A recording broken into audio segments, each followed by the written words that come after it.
मलिर क़ौमी शाहरा लॻ सदियूं पुराणो तारीख़ी विरसो चौकुंडी क़ब्रिस्तान बद इंतिज़ामी ऐं बेध्यानी सबबि सख़्त ख़तरे हेठि अची वियो आहे।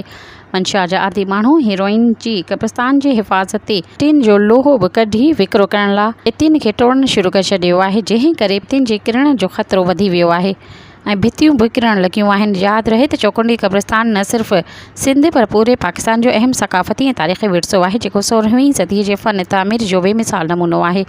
हिते मौजूदु क़दीमी क़ब्रुनि ते नक्श निगारी ऐं पथरनि ते लिखावट आलमी सतह ते बि सुञातल आहे, पर हीउ क़ब्रिस्तान अॼुकल्ह सख़्तु लापरवाही ऐं बेध्यानी जो शिकार बणियल आहे। क़ब्रिस्तान जे अहाते अंदरि ई आसार क़दीमा खाते जो ऑफिस क़ाइमु हुजण बावजूदि लाॻापियल अमलो ख़ामोश तमाशे बणियल आहे। समाजी अॻवाननि ऐं मक़ामी रहवासियुनि तरफ़ां हिन सूरतहाल ते सख़्तु ॻणिती जो इज़हार कंदे हुकूमत खां मुतालबो कयो वियो आहे त तारीख़ी चौकुंडी क़ब्रिस्तान जे तहफ़ुज़ लाइ फ़ौरी क़दम खंया वञनि। सब्सक्राइब कयो अवामी न्यूज़ HD खे ऐं ताज़ा तरीन ख़बरुनि लाइ ॾिसंदा रहो अवामी न्यूज़ HD।